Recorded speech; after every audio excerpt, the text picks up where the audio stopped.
Well, ever since the Sound of Freedom movie came out, more and more people are becoming aware of the horrible reality of human trafficking. Today's guest is part of an organization that is trying to do their part to put a stop to it. Paul Labelle joins us from Lethbridge. He is the acting president for the Alberta chapter of Bikers Against Trafficking. Welcome to Bridge City News, Paul. So great to have you on today. Oh, thank you. It's a pleasure meeting you. First of all, tell us what the Bikers Against Trafficking organization is and maybe how it began. Sure. Well, we're not an MC, a motorcycle club, or an RC, riding club. We're an organization. We're simply everyday people who share their love of riding motorcycles and have answered the call for a higher purpose. So we are the Canadian division of an organization that is headquartered in Lake Mary, Florida. We're a small group of approximately 30 members based in southern Alberta and southern BC, a team of dedicated men and women who volunteer their time and finances to help break the chains of human trafficking. We do this through education and bringing awareness to everyday people, spreading the word that sexual exploitation and modern-day slavery is not acceptable in our communities, our province, and of course, our nation. We hope to expand further into other parts of Canada as our membership grows. So each member, just so you know, each member they have to undergo a criminal background check as well as a vulnerability sector screening. And this is necessary to ensure that our members or prospective members don't have a criminal history of sexual offenses. And we provide a training video as well that was created for each member that must take it, which outlines our mission, our goals, and our biker code. Our mission is to defend those who cannot defend themselves and help eradicate human trafficking one person at a time. It's really quite amazing how many people have no knowledge of human trafficking or no idea how bad this heinous crime has become. Yeah, a big time. Now, I know there's a lot of motorcycle organizations that are kind of doing good for the community and whatnot. It might be to do away with that stigma of the big bad biker or whatever. But why human trafficking specifically for your group? What's that intrinsic motivator? Well, like you said, there's other organizations that are doing awesome work, regarding child abuse and, it's just the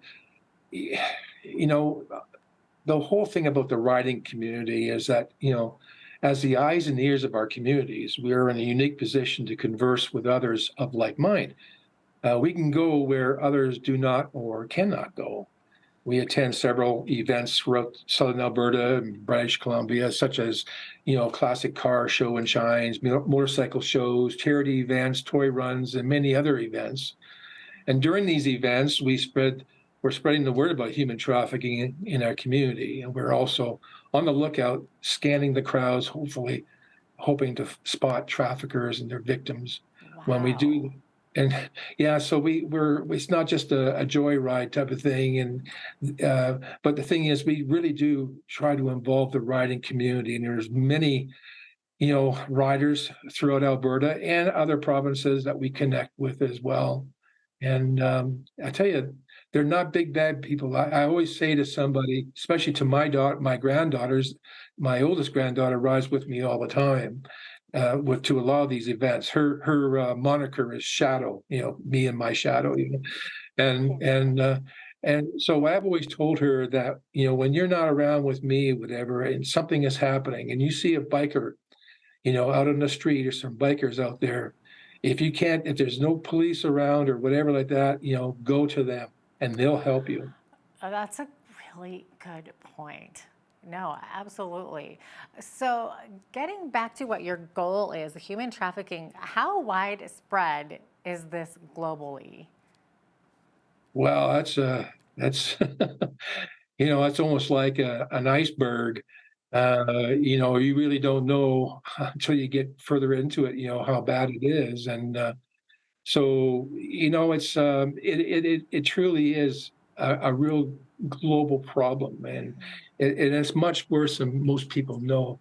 It's actually, this is a frightening, and the magnitude of the problem is actually overwhelming. And some of the statistics that I'll be presenting, are from, Stats Canada, certainly the RCMP in the U.S. National Center on Sexual Exploitation, even UNICEF and United Nations. And these stats are estimates at best, because human trafficking, it's an underground criminal activity. It's hidden from plain sight. Yeah. Therefore making it very difficult to get accurate numbers on what really happening and how many victims are involved. And we also get some of our data too, from other organizations of like mind, such as Not in My City and the Joy Smith Foundation and that, but the illegal transport of individuals by force or deception, for human trafficking is totally a global problem that's affecting people of all ages. And according to United Nations and the U.S. National Center of Sexual Exploitation, they're saying online exploitation is on the rise exponentially around the globe. And much of this increase has been attributed to COVID, because during the pandemic, people, especially kids, were gravitating to social media to stay connected with the outside world. And they were it online. is, that's right. Mm-hmm. And it's estimated that over 40 million people are trafficked every year globally. And you put this into perspective, that is more than the population of Canada. I know. It's unreal. And, I think like the first thing that comes to most of our minds when we think of human trafficking is, of course, the sex trade. So, but, I understand that there are other angles to this, right? So can you maybe share a bit about some of the other kinds of human trafficking that take place? Yeah, it's modern day slavery, but a large in some of the other countries, and I'll tell you, every continent in the world is affected by it, and some more so with forced labor than others, and but in the United States and Canada, I would say the large part of it, is 93 or 94% is actual for sexual exploitation. Yeah, definitely. What's the average age of the victims of human trafficking? Are they mostly young, kind of the more Well, vulnerable? the average is about 45% are between the ages of 18 and 24, and Okay. about 25% are under 16, but that is between 12 and 14. But I'll tell you, there are children in Canada that are even at the age of 4 Oh or my gosh. 7 that is being trafficked. And I can tell you not from personal experience, but a really good friend of ours, of my youngest daughter, and she was trafficked at the age of 4, and her parents never knew anything about it, because these guys are so skilled at what they Yeah, do. it's hard not to call them what they are, right? Scum of the earth. Right. Yeah, and Paul, and I mean, it's interesting that you mentioned Canada, because we do normally think of other countries like Thailand or Mexico, where it's kind of more common, more prevalent, more in your face. But it does happen in Canada and even right here in southern Alberta, and it's so difficult to believe, isn't it? Well, most people have no idea. They do think it happens in Mexico and Thailand and South Africa, and the thing is, it happens right here in our own backyards. And of about, I mentioned earlier that about 93% are sexual exploitation, but did you know that 95% or so of the trafficking that happens in Canada, it's not all about immigrants coming over that are being brought in from some of these countries. 95% are Canadian citizens. They're born in Canada. And the thing is, Jeanette, it's right across our nation. And it doesn't matter whether it's in the cities or out in the countryside, and Alberta is one of 5 hotspots in Canada, especially southern Alberta. That blows my mind. Wow. And a lot of people I talk to, they just look at me. And when we did an event up in New Horizon Mall in February, and it was a motorcycle show, Move Your Soul, and we were one of 60 vendors that were there. It was kind of an impromptu thing, but it was a 3-day event. We had thousands and thousands of people coming through. I mean, we were so busy, it was amazing. And I'll tell you, I would say 75% of the people we spoke to had no idea. And even some of those, they looked at our tent, had, Bikers Against Trafficking. They thought we were against, drug trafficking. Sure, and yeah, I can see somebody thinking that too. Yeah, completely. Now, you guys obviously do fundraising, and you raise awareness like you were doing there, and I know that you help other groups based out of Lethbridge, like Not for Sale, and I just recently had the privilege of speaking with them about their new safe shelter in Mexico, and they're planning to build some in Canada as well. So is your organization getting involved in a more direct way to protect victims or potential victims locally? Yeah, I really can't comment too much on that, but we do, work, closely with Not for Sale. We know the leaders of the organization and the founders very, very closely. We know them very well, and personal friends of ours, and we'll be there to help and assist. Yeah. And we have done that in the past, Okay. and where there was, someone who was trying to get out, a 15-year-old girl was trying to get out of it, and she was able to escape, and she made contact with them. And so what we did was we provided security and surveillance at the meeting place.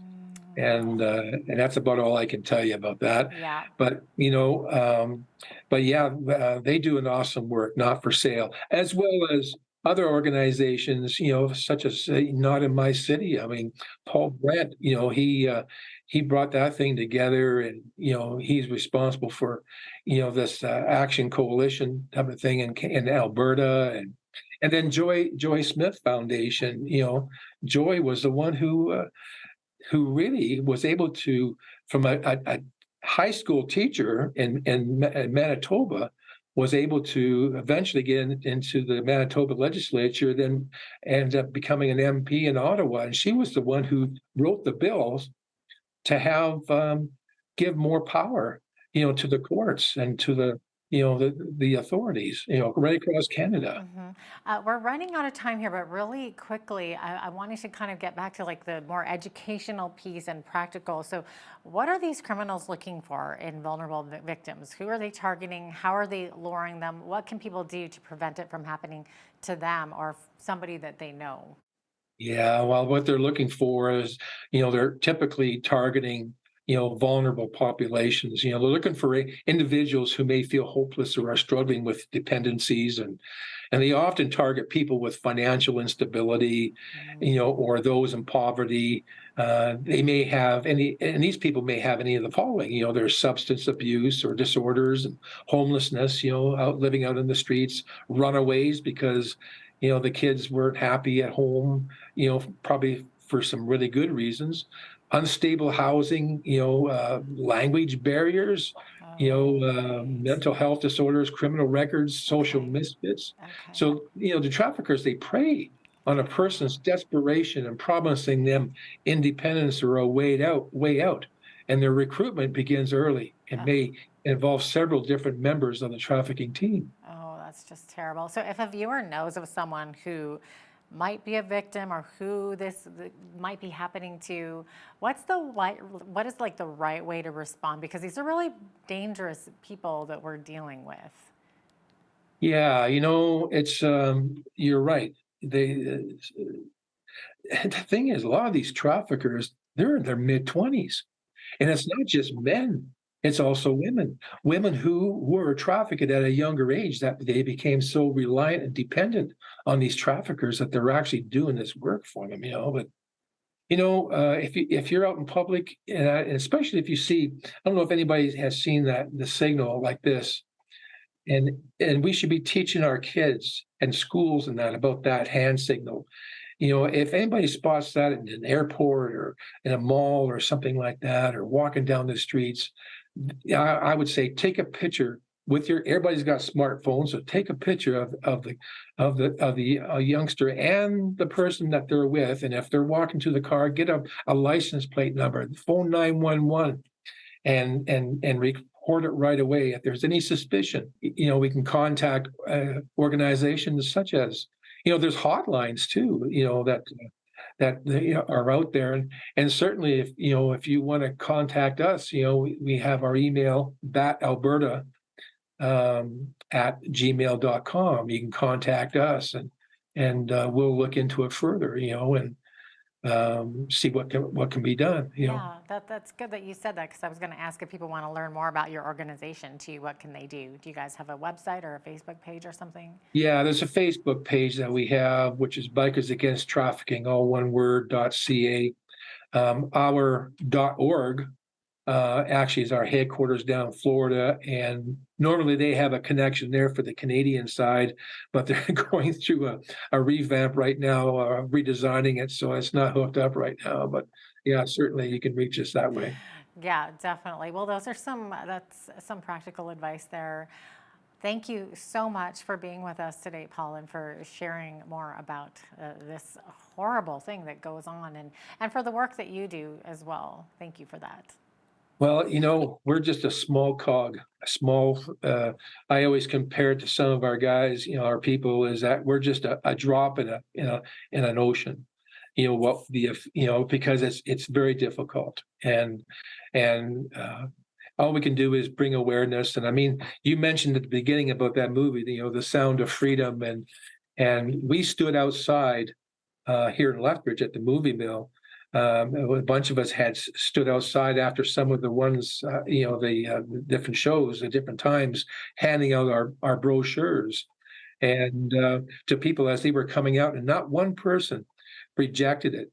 In fact, when I left the building and I went out to my bike, I had about 7 or 8 people standing around my bike waiting for me to talk to me afterwards, And so, I mean, it was a good movie. I think it was timely, and it just falls in line with what other organizations are doing. But to have someone, like Jim, to produce that film based on Tim Ballard's story.